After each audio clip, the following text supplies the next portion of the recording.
Hi, my name is Harper Lee. I'm 23 years old, and I just graduated in environmental biological sciences at the University of Chicago. It should have been a day filled only with joy, a day when I could finally hold my head high after 4 years of relentless study, proud that I had at last proven my worth. My parents had spared no expense, renting out the luxurious rooftop of the Peninsula Chicago, where the city lights glittered beneath our feet. A small orchestra played classical pieces, and trays of delicate food were passed endlessly among the guests.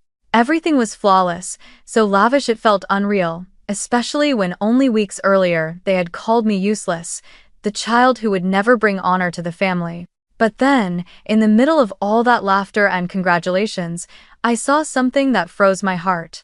When the server set a pre-mixed cocktail in front of me, my eyes caught a quick, almost instinctive movement from my mother, Victoria Lee.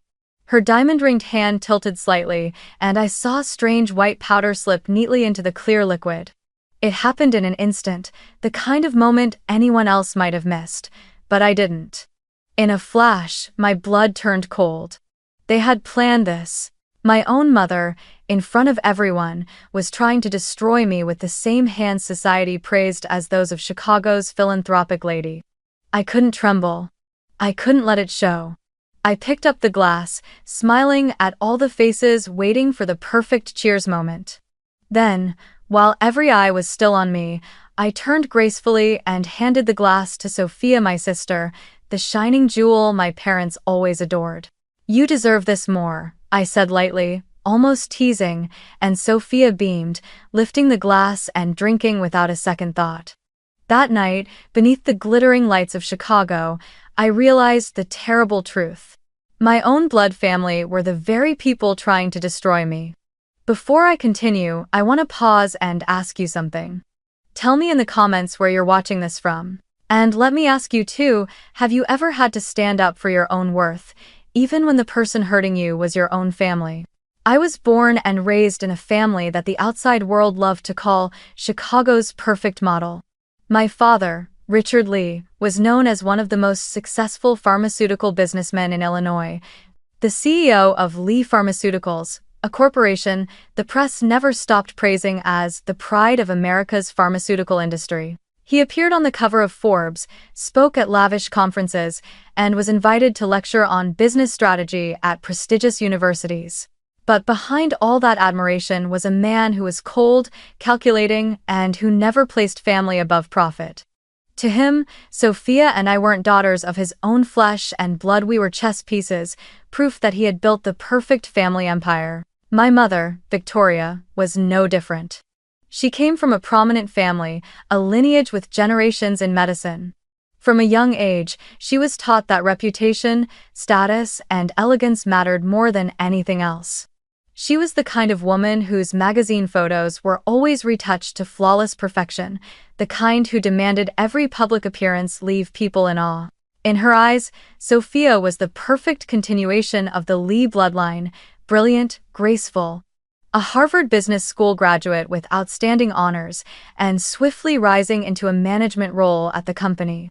At every party, every photo shoot, my mother introduced Sophia as the rightful heir of the family. And me? I was just Harper, the second daughter, never good enough in my parents' eyes. I still remember the first time I realized the difference when I was in elementary school. I had competed in a cross-country race and, to my own surprise, won a silver medal. I rushed home, thrilled, hoping my parents would be proud. But the moment I stepped into the living room, I saw them popping champagne, celebrating because Sophia had been chosen to perform piano at a community event. My father gave my medal a quick glance, then nodded and said, "Good, but don't fool yourself into thinking running will ever help your career." My mother didn't even lift her head from the dress she was trying on. From that day, I understood, recognition in this family would never be for me. By high school, the favoritism became undeniable. Sophia was the star of everything.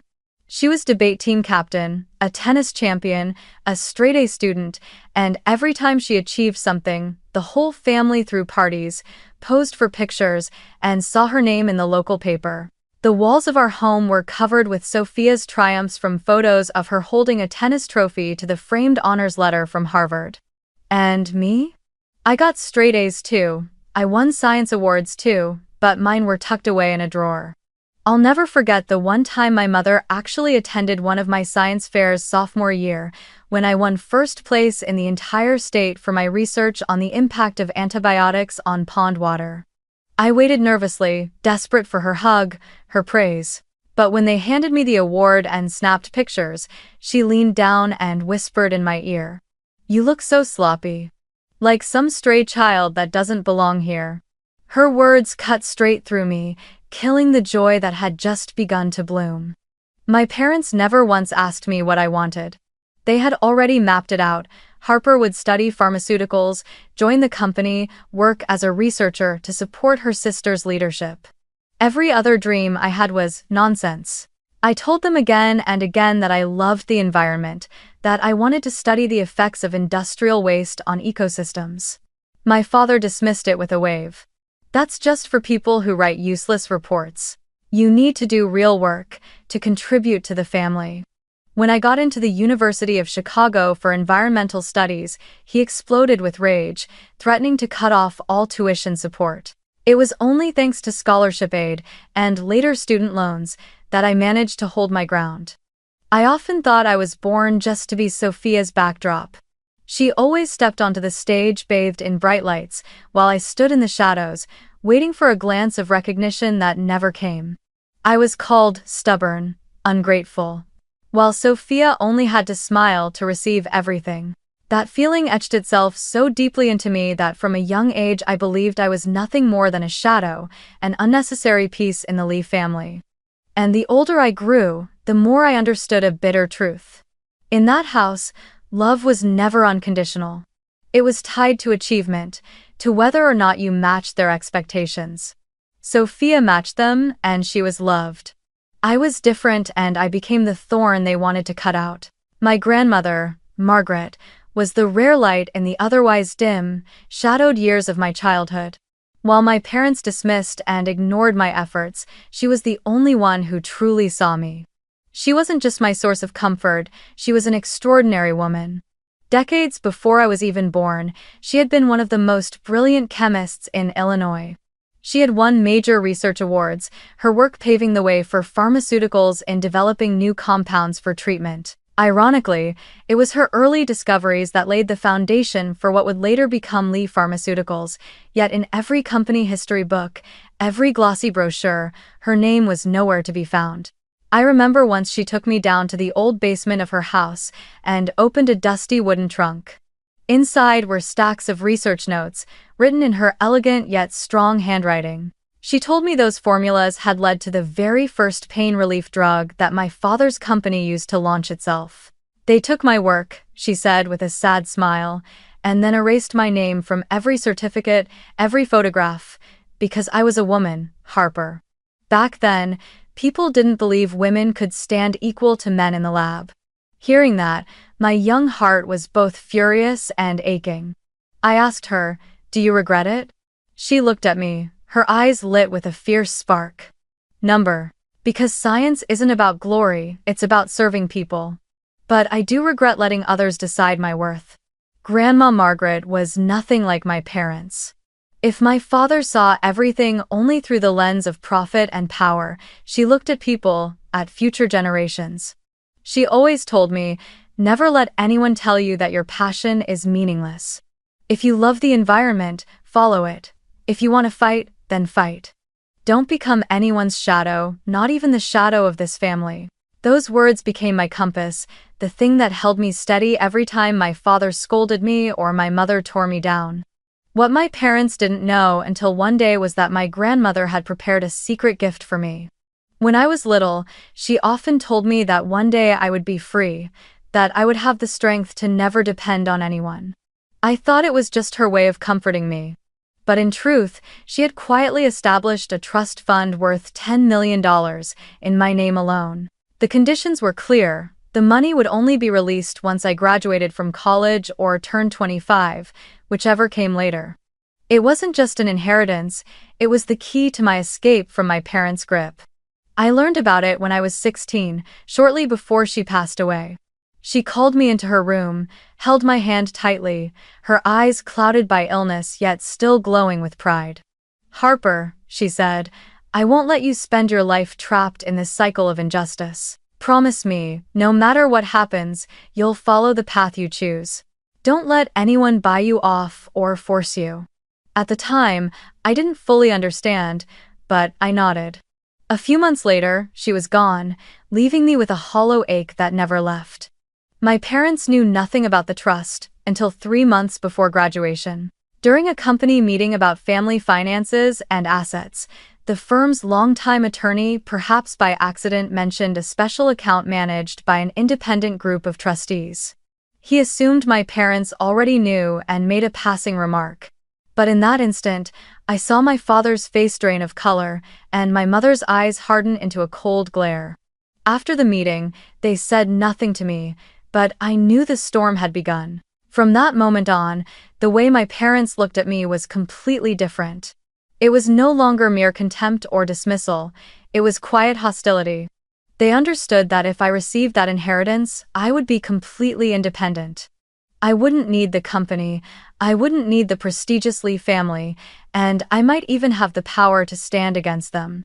They were afraid because I was no longer just the defiant child. I had become a real threat. And I began to realize that the trust fund wasn't just an inheritance my grandmother left for me. It was proof that she believed I was capable of so much more, that she placed her faith in my integrity. While the entire Lee family's world revolved around power and money, Margaret entrusted me with something else, the responsibility to break the toxic cycle. And it was this secret, combined with what I uncovered about the company's toxic dumping, that made me a target. My parents didn't just want to seize back the $10 million. They wanted to protect the empire my grandmother had unintentionally built with her brilliance but that they had stolen in name. And in their eyes, the only way to keep everything safe was to remove me from the game entirely. I discovered the company's illegal toxic dumping during my final semester at the University of Chicago, when I had the chance to join a field research project run by the Environmental Science Department in partnership with a local conservation agency. The study site was the Calumet River, a waterway cutting through multiple industrial zones on the south side of Chicago, long documented as being at risk of contamination. I chose the project not just out of scientific passion, but because I had an unshakable, almost instinctive sense that something there was waiting to be uncovered. At first, the work was routine, collecting water and sediment samples, bringing them back to the lab for analysis. Alongside other students, I measured pH levels, dissolved oxygen, and checked for heavy metals. But right from the earliest tests, I noticed alarming irregularities. Mercury and lead levels were far higher than the EPA's safety standards. The deeper we dug, the more disturbing the results became. We began detecting traces of pharmaceutical compounds, synthetic molecules I instantly recognized from reading industry journals. Typically, these substances only show up in untreated wastewater from drug manufacturing plants. When I reported my findings to my supervising professor, he nodded thoughtfully. "We've suspected this for a long time, but no one has ever had enough scientific data to prove it conclusively." In that moment, a thought echoed in my mind. I didn't dare speak aloud. Could it be that my own father's company, Lee Pharmaceuticals, was the culprit? In the weeks that followed, I quietly devoted more time to comparing water samples from different sections of the river. The current led me closer to an industrial complex on the west side, marked with a sign that read, "West Facility, Lee Pharmaceuticals." My heart pounded as I read those words. Everything I was uncovering seemed to point straight back at my own family. I started digging deeper. I searched through the facility's public reports on wastewater treatment, but the documents were filled with numbers that looked perfect, so flawless they were unbelievable. From my internship experience, I knew no process ever ran that smoothly. Something was being hidden. I secretly took photos, stored sample data, and recorded everything carefully in a private notebook. Day by day, the evidence mounted. In samples collected just outside the plant's gates, I detected dangerously high concentrations of cyclopentyl, a new compound not yet included in standard testing lists, but one I recognized immediately. It was the same experimental drug I had read about in the company's internal research documents. There was no way it appeared there by accident. It could only have come from Lee Pharmaceuticals laboratories. I felt my stomach twist into knots. On one hand, I was a scientist, driven by truth. On the other, this was my family, my parents' company, the place where Sophia now held a management position. If I went public, it would be like turning a gun on my own bloodline. But then I remembered my grandmother's words. Never let anyone decide your worth. If she were still alive, I knew she would want me to do what was right. That night, I sat alone in my dorm room, staring at the stack of data. I knew with absolute clarity, if I stayed silent, thousands of people living along the Calumet River would continue to suffer the consequences. Polluted water doesn't just cause cancer, it mutates ecosystems, wipes out fish populations, and poisons generations yet to come. I couldn't close my eyes to it. I decided to confront my parents. During one of the rare evenings when we sat down to dinner together, I gathered all my courage and spread the printed test results across the table. I know what the company is doing at the West facility, I said, my voice trembling but firm. I have data. I have evidence. If you don't stop the illegal dumping, I will report it. The entire table fell into a deathly silence. My father slowly lifted his gaze from his glass of wine, his eyes sharp as blades. My mother pressed her lips tightly together, her hands clenched in her lap. Only Sophia looked shaken, her wide eyes filled with shock. Finally, Richard Lee spoke, his voice low and cold. You don't understand what you're saying, Harper. There are things bigger than you realize. This family survives because of silence.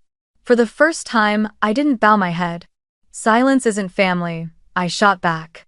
Silence is complicity. From that moment, I knew I had stepped onto a path with no return. I began collecting everything: duplicate datasets, photographs of the samples, meticulous logs of time and location. I stored them all on an encrypted hard drive, just in case the worst happened. I knew my parents wouldn't let this slide. And I also knew that this decision, combined with the inheritance my grandmother left me, had made me the one thorn in the Lee family they could never pull out. A dark premonition throbbed in my mind. And just a few weeks later, that premonition became reality. After that confrontation, the atmosphere in my family shifted in a strange way. Before, every phone call and every weekend meeting had been filled with scolding about how my chosen field brought no value to the family or how I refused to intern at the company. But only days after I dared to lay environmental data on the dinner table and declare I would report them, their tone changed completely. My mother started calling more often, no longer questioning my grades or pressing me about career plans.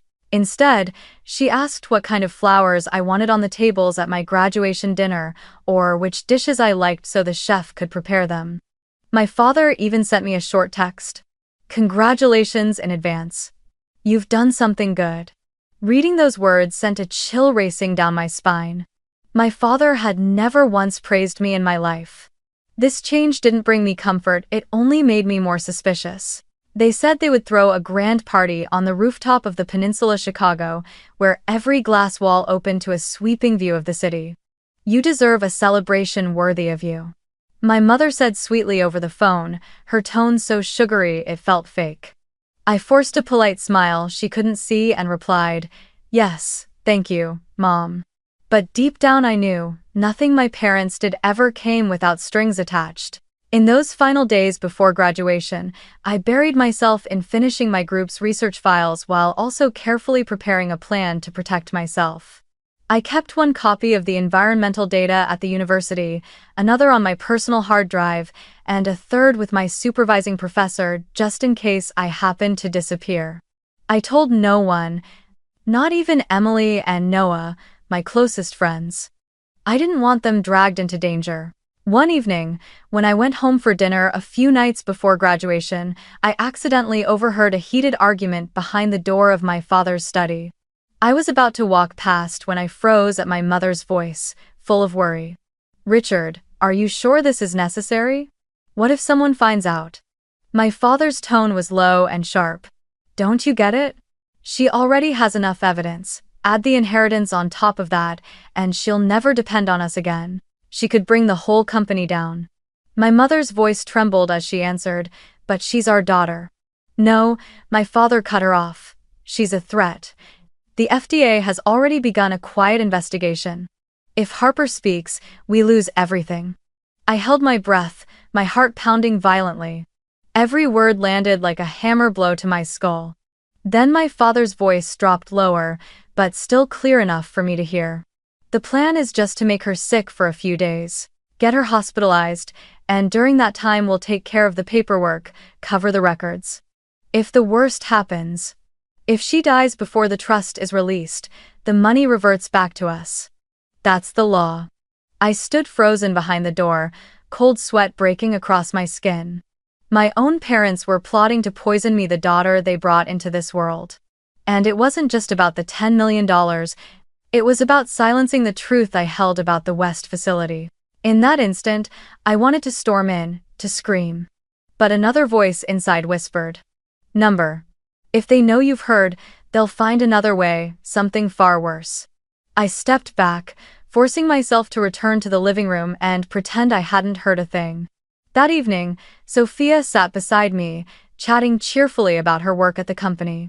She asked if, after graduation, I planned to apply to an international environmental organization. I looked at her face, radiant, confident, yet so blissfully unaware of our parents' scheme. It struck me then. Sophia hadn't been part of that conversation. She was completely separate from their plotting. To her, I was still the distant older sister, but never the enemy. Watching her laugh, my chest tightened. Part of me resented her for being adored, for receiving unconditional love. But another part of me wanted to protect her, to make sure she never became collateral in our parents' power games.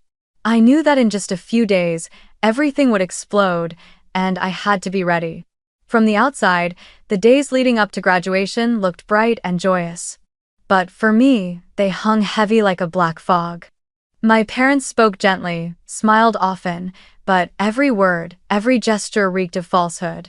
I carried a constant dread that the party they were planning wasn't meant to honor me, but to end me. And the most horrifying part was, I couldn't tell anyone. Not even the people I loved. Because anyone could get dragged down with me. That was when I understood the battle for my life had begun. And I, Harper Lee, would have to walk alone all the way to the truth. The night of my graduation party finally arrived. As I stepped out of the glass elevator leading up to the rooftop of the Peninsula Chicago, I was nearly overwhelmed by the extravagance that stretched before me. Golden ribbons of light wrapped around each column, banquet tables draped in pristine white linen stood adorned with imported orchids, and a small jazz ensemble played soft melodies that mingled with the delicate clinking of glasses. To outsiders, the scene was proof of wealth, a dazzling display of love from a powerful family honoring their daughter. But to me, every flickering candle felt like a flame waiting to consume my heart with its deceit. Most of the guests were familiar faces from Chicago's business world. I recognized my father's partners, sharply dressed executives, high-powered attorneys who had served our family for years, and even a few reporters from local financial magazines. Among the sea of strangers, only a handful of people truly belonged to me: Emily and Noah, looking slightly out of place in a rented gown and suit. They hurried to me, wrapping me in hugs of congratulations, and I forced a smile, silently grateful that at least I wasn't completely alone, that I still had people who genuinely cared. As I spoke with my friends, I could feel my parents' eyes fixed on me, never wavering for even a second. Their presence pressed on me like the weight of two hawks circling prey, watching every movement, every word that left my lips.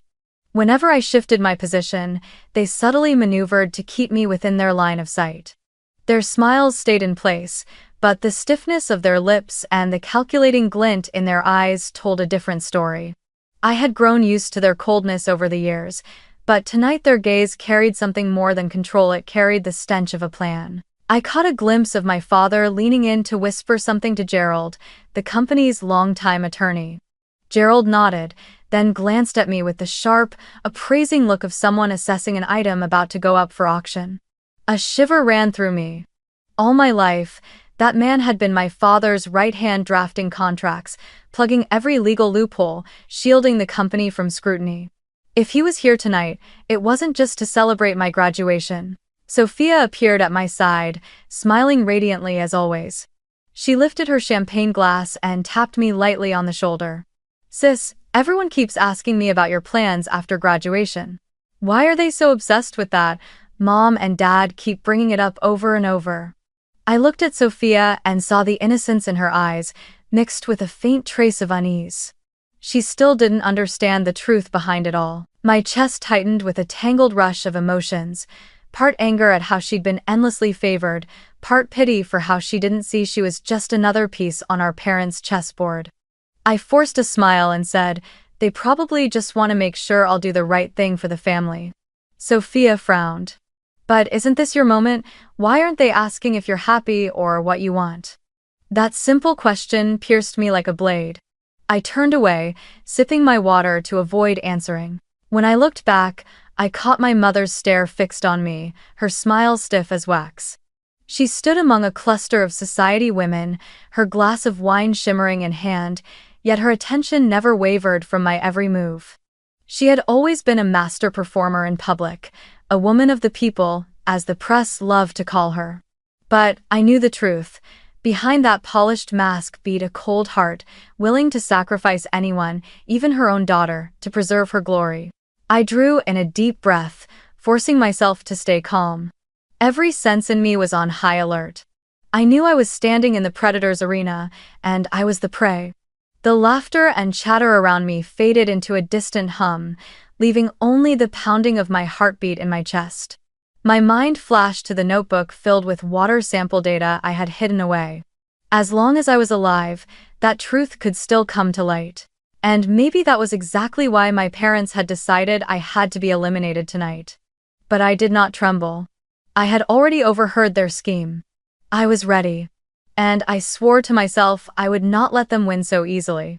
The party had entered its most formal stage. Warm golden lights spread across the rooftop, glowing against the round tables draped in pristine white cloth, all arranged in a circle around the stage. The soft sound of live jazz drifted from the band in the corner, weaving together with the delicate clinking of crystal glasses. I glanced around. The guests were all there, business partners, a few journalists, and, of course, the family lawyer. Everyone waited for the moment to raise their glasses in honor of the Lee family's celebrated graduate, or more accurately, in honor of Sophia, not me. I sat there in the navy blue dress Emily had chosen for me, my heart uneasy. From the moment the evening began, my parents hadn't taken their eyes off me. Every movement I made felt as though it were under a microscope. Whenever I spoke with a guest, my father's eyes flicked toward me, then quickly shifted away as he leaned in to whisper something to the family lawyer, the silver-haired man with thin glasses glinting under the lights. And then, the moment I had dreaded finally arrived. My father rose to his feet, wearing that gentle smile, the same one that had fooled me into trusting him when I was a child, but that now only sent a chill down my spine. He clapped his hands, signaling the servers to bring out a luxurious wooden box. Inside lay a bottle of red wine, displayed as though it were a priceless treasure. "This," he began, his deep voice resonant with pride, "is a bottle reserved only for the most special occasions in our family. Harper graduates today, and her future shines bright. Nothing could be more fitting to celebrate this moment than with this rare and precious wine." The guests burst into applause. They laughed, raised their phones to capture this so-called warm family moment. I smiled too, though inside my chest, something ached sharply. I noticed it immediately. My father didn't let the servers pour as usual. He opened the bottle himself, and with deliberate care, filled each glass by hand. The glass was set in front of me. I tilted it slightly, and my heart clenched tight. In the deep ruby swirl, I saw it fine dust glittering faintly under the lights, particles not yet dissolved. My heartbeat thundered in my ears. The words I had overheard the night before came rushing back. Just enough poison to make her sick, hospitalized for a few days, time to shift the assets. My throat went dry, but I kept my smile calm, unshaken. I glanced around. My mother pretended to chat with the women beside her, though her eyes never left me. My father raised his glass, waiting for me to follow. In that tense instant, I leaned ever so slightly and tapped Emily's hand beneath the table. She looked up and met my eyes, eyes filled with both a plea and resolve. My lips barely moved as I whispered, "Record this. Record everything." Emily gave the faintest nod. Quietly, she slid her phone from her clutch, placed it on her lap, and with one discreet touch, set the camera rolling, angled toward the table. "To Harper," my father declared, his voice booming across the rooftop. Guests echoed the cheer, their clapping filling the air. I lifted my glass. Sophia, sitting beside me, smiled brightly, her face glowing with pride, with not a trace of suspicion. She had never glimpsed the dark side of our parents, never imagined they could harm their own child. My father's eyes flashed, urging me to drink. I drew in a steady breath, then turned suddenly to Sophia, my voice soft and affectionate. "My dear sister, today isn't just my day. You've been with me through all 4 years of college, encouraging me whenever I was weary. I want to share this joy with you." I smiled and handed my glass to Sophia. The guests clapped approvingly, believing it was nothing more than a sweet gesture of sisterly affection. "Oh, Harper, you're amazing," Sophia exclaimed, her voice brimming with emotion. She took the glass from me without a shred of doubt. I quickly lifted her glass, the clear, safe one, and brought it to my lips. In that instant, my parents went pale. The color drained completely from their faces. My mother stammered, half reaching out to stop it, but it was too late. In front of dozens of guests and the phones already recording, they couldn't do a thing. Sophia tilted her head back and drank in one long sip. "Delicious," she said with a carefree laugh, utterly unaware of what she had just swallowed. The music swelled again, the guests returned to their conversations, but out of the corner of my eye, I saw my parents standing frozen. They forced smiles, clapped along with the crowd, but their hands trembled. The family lawyer bent low to whisper something, his own face betraying panic. I set my glass down gently on the table and smiled calmly. Beneath the table, I gripped Emily's hand tightly. The camera was still rolling, capturing the entire exchange, the glass switch, the flicker of terror in my parents' eyes. I lowered my head and whispered, just loud enough for Emily to hear, "The evidence is sealed. Now, they'll have to play by my rules." The rooftop buzzed with life.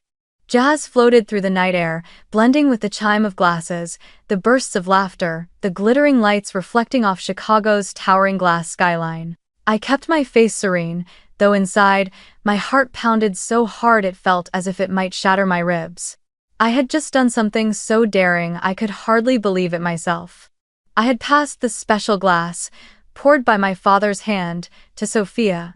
And now, all I could do was wait and see what would unfold. The first 10 minutes passed without incident. Sophia laughed brightly, shaking hands with guests, even boasting that our family was preparing to entrust her with bigger responsibilities at the company. I stood off to the side, quietly listening, quietly watching. Every time my parents' eyes flicked toward Sophia, I could see the tension behind their forced smiles, the tight press of their lips. They were afraid. I knew it. And then, about 10 minutes later, the change began. Sophia, who was always flawlessly composed, suddenly placed a hand over her chest. Her face drained of color. "Are you okay?" a friend asked as she swayed unsteadily. I'm just a little dizzy," Sophia murmured, forcing a fragile smile. But within a minute, cold sweat poured down her skin, streaking her makeup in dark trails down her cheeks. I held my breath. My heart clenched with a pang. No matter how bitter I felt toward her, seeing Sophia suffering like this still struck me with a stab of sorrow. But then the memories came rushing back, the times she had taken credit for my work, the times my parents defended her and cast me aside, and tonight the fact that our parents had meant this poison for me. My heart, it's racing too fast. Sophia gasped, before collapsing suddenly onto the floor. Screams erupted across the party. Guests stumbled back in panic, others shouted frantically for help. Call 911. Get an ambulance now, someone shouted. I rushed forward, kneeling beside Sophia. Strangely, I was calmer than anyone else. Amid the chaos, I leaned close to Emily and whispered, "Send the video now, back it up to the cloud, don't let it get lost." Emily nodded rapidly, her hands trembling but firm as she tapped on her phone, securing the evidence. The wail of the ambulance sirens cut through the Chicago night faster than I expected. Paramedics rushed onto the rooftop with a stretcher and emergency equipment. Sophia was laid down, her face ghostly pale, her eyes fluttering half shut. "She's struggling to breathe, heart arrhythmia," one medic shouted. "We need to get her to Northwestern Memorial Hospital immediately." I stepped forward, keeping close, my gaze steady, my voice clear and firm. "Wait. I have critical information. Tell the doctors this is very likely a toxin related to an experimental compound from Lee Pharmaceuticals, project code R17. The substance is called cyclopentylamine derivative 47.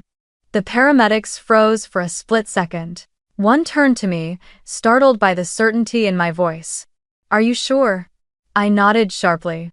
"I interned in the company's lab. I know the signs. If you don't alert them right away, the doctors will lose precious time."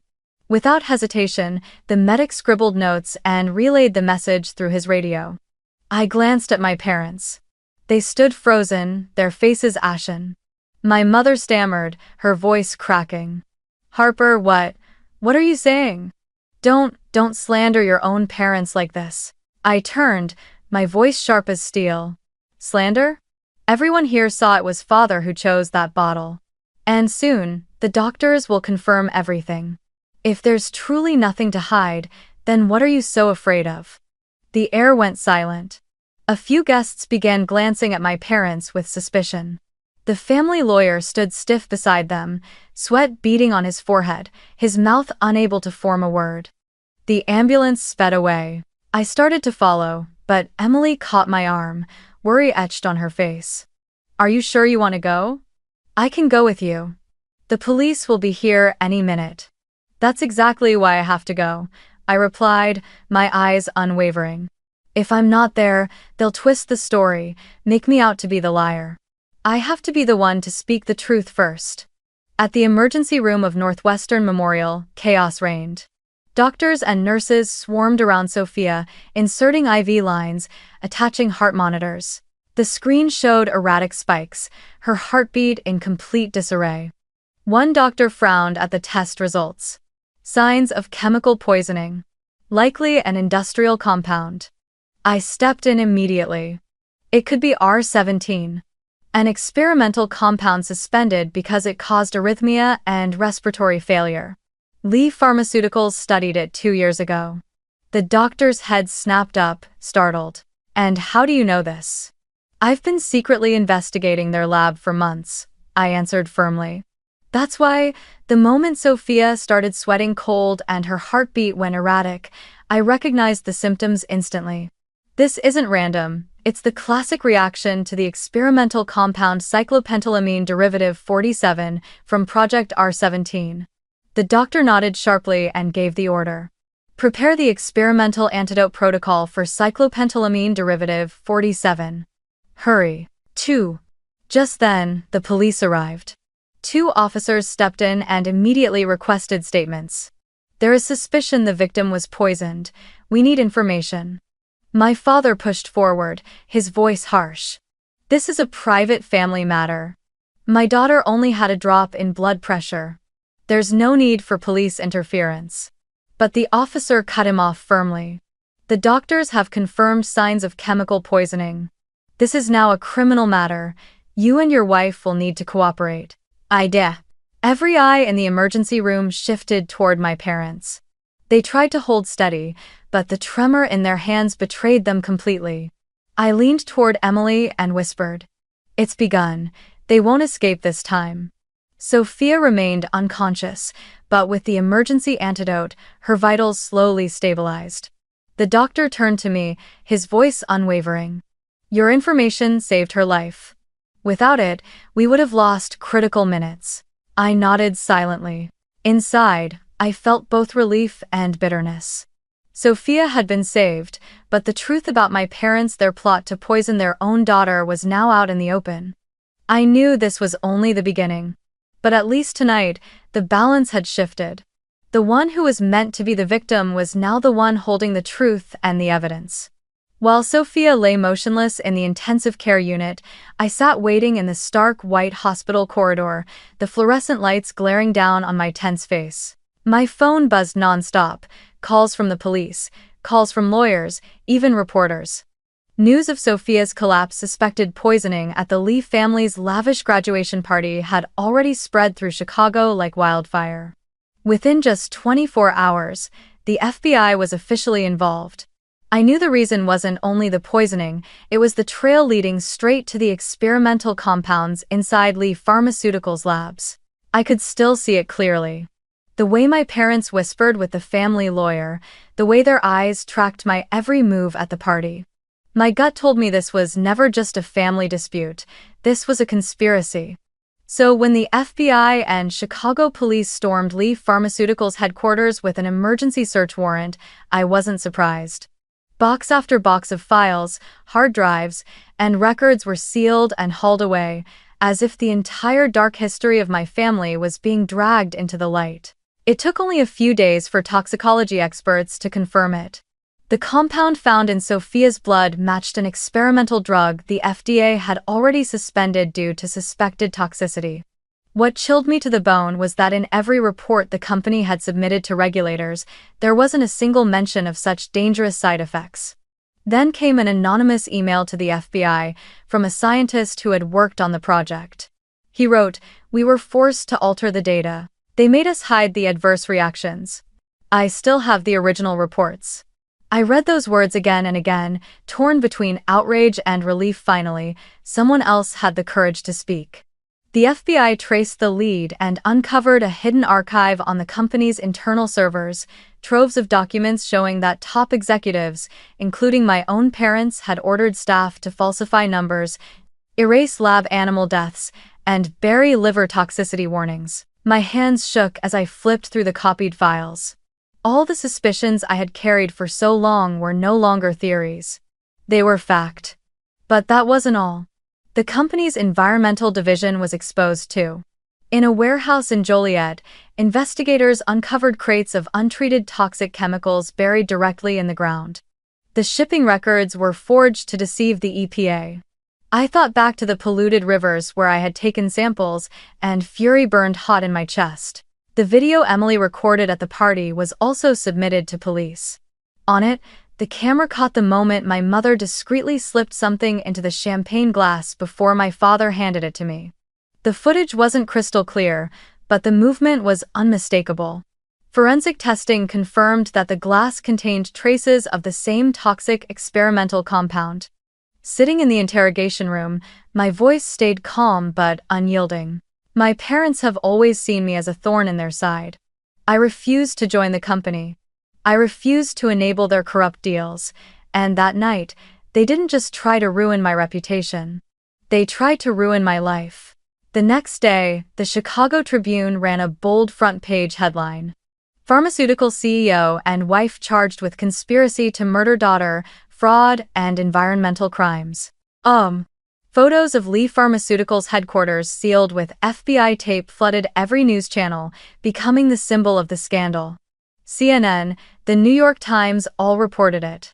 What began as a family tragedy had erupted into a national shockwave about corporate ethics and the moral decay of America's elite. Social media exploded. Thousands of comments called it the cruelest case of parental betrayal in a decade. A new hashtag spread like wildfire, numbered Justice for Harper and Sophia.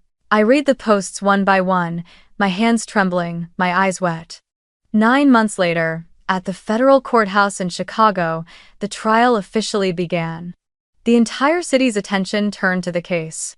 My parents, dressed in dark suits, sat at the defendant's table, their faces cold, as if they still believed they held control. Their defense attorney raised his voice. "My clients are being framed. This was nothing but an accident. Harper fabricated this story to destroy her parents and seize their fortune." I sat there, listening, my whole body cold and rigid. But the prosecution was ready. They presented the video, the toxicology results, the falsified documents, and testimony from the company's own employees. A map of environmental contamination lit up the screen, sending murmurs rippling through the courtroom. Sophia, still frail and not fully recovered, stepped up to the witness stand. I gripped my hands tightly, watching her trembling figure. Her voice shook, but her words were steady. I drank that glass of wine. Within minutes, I couldn't breathe. I thought I was going to die at my own graduation party. I don't want to believe it, but the truth is what it is. The courtroom fell silent. I saw a flicker of desperation flash in my father's eyes. He rose to his feet, his voice hoarse and broken. It was all a misunderstanding. My daughter is mistaken. We would never harm our own child. But at that very moment, the prosecutor revealed the final blow. An email my father had sent to the research division *. Eliminate all adverse reaction data. If not, this project is dead. *. In the end, after weeks of testimony and argument, the jury delivered its verdict. Guilty on all counts: conspiracy to commit murder, financial fraud, document forgery, and gross violations of environmental law. The judge struck his gavel, his voice firm and resonant. The defendants are sentenced to long-term federal prison. All personal and corporate assets are hereby frozen. Leaf Pharmaceuticals is placed under court supervision pending dissolution. The courtroom erupted with the sound of cameras clicking, keyboards clattering, and hushed voices buzzing. I closed my eyes as a single tear slipped down my cheek. Not out of pity, but because at last, the truth had come to light. Sophia and I, once dismissed, once nearly erased, now stood as witnesses to the complete collapse of an empire. When the trial ended, Chicago was still in uproar. The news ran every day: the Chicago Tribune, national television, every outlet. My parents' names were now forever tied to phrases like murder conspiracy, medical fraud, and environmental crimes. The pharmaceutical company once hailed as the pride of the city's economy was officially seized, its assets frozen, its future dismantled. The shadow they had cast over me for so many years, one I thought I could never escape, had finally crumbled into nothing. I didn't feel joy watching their downfall, but a rare peace settled in me. For the first time, I no longer lived in fear, no longer had to pretend I was fine under the weight of others' judgment. After the trial, I left my cramped downtown apartment and moved into the lakeside house my grandmother had left behind. The old wooden home, with its porch facing the shimmering waters of Lake Michigan, gave me back a sense of peace I hadn't felt since childhood. Sophia moved in with me too. After recovering from her brush with death, my sister, the one who had once stood silently on our parents' side, chose a different path. On the day she brought her things into the house, she looked at me with a steadiness I'd never seen before. "I can't go back to the company," she said. "I can't keep turning a blind eye to what happened. I'm applying to law school. I want to be an environmental lawyer. I want to use my work to protect those who don't have a voice." I looked at her, and for the first time, there was no trace of suspicion or resentment in my eyes. I understood that Sophia's greatest betrayal, turning her back on me, had only ever been born of fear. But now, she had chosen to stand up. We built a new life together in the lakeside house. In the mornings, we brewed coffee side by side, walking barefoot across the dew-drenched grass. In the afternoons, I poured myself into the greatest project of my life, the Community Support Foundation. With the portion of inheritance the court had rightfully returned to me, I chose not to keep it for myself. Instead, the fund was established to aid communities harmed by my family's illegal dumping, restoring water sources, providing medical assistance to those poisoned, and awarding scholarships to students pursuing law and public health. I knew that only action, tangible, lasting action, could truly heal, not just for me, but for the innocent lives scarred by the company's crimes. Sophia, meanwhile, threw herself into preparing her law school applications. Many nights, I found her hunched over the small wooden desk, eyes red with exhaustion, yet still writing line after line. One night, she looked up at me, her voice steady with conviction. I wasted too many years in silence, but from now on, I'll turn that silence into strength to protect others.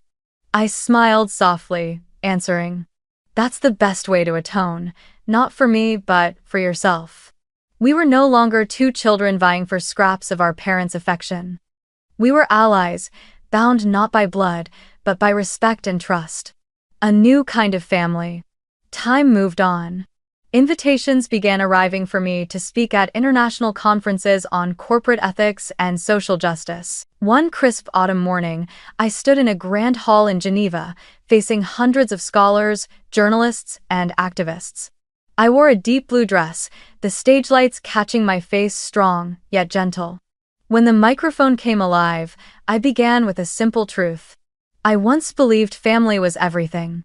That blood would always protect blood.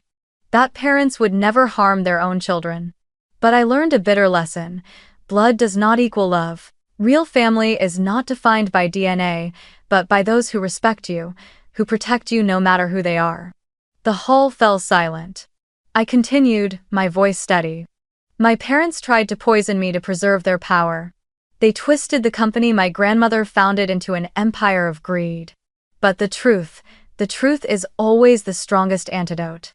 And when you have the courage to face it, you reclaim your freedom. Oh, 4. I looked out across the audience, into faces intent and listening, some with eyes glistening. Slowly, I went on. I don't tell this story to stir pity. I tell it so that anyone who has ever been hurt by their own family knows this. You are not alone. You have the right to step out of the toxic cycle. You have the right to choose your own family. And sometimes, the sweetest revenge isn't watching others fall, it's living a life of joy, of success, of independence from those who once tried to destroy you. Thunderous applause rose up, rolling on and on. I smiled faintly. In that moment, it felt as if my grandmother were smiling too, somewhere in the hall, faint but strong. I kept working with the Community Foundation. Sophia received her law school acceptance letter. We had found our own path, no longer bound by the dark shadow of our parents. One evening, as the sun set over Lake Michigan, Sophia and I sat together on the porch, the breeze slipping gently through the wooden slats. I spoke softly, as if to myself, but also to the world beyond. In the end, the most precious gift Grandma left me wasn't this house, nor even the inheritance. It was her reminder that true love never comes with control or destruction. It can only come from respect and from protecting one another. Sophia squeezed my hand, smiling. And from now on, we'll protect each other. I looked at my sister, at the crimson glow of sunset reflecting across the lake, and for the first time in years, I felt truly free. Not just free from my parents, but free from the fear that had caged me all through my youth. My story ends here. But the message carries on. Blood does not equal love. Real family is made of those who choose to stand by you. And the truth, no matter how painful, will always be the strongest antidote.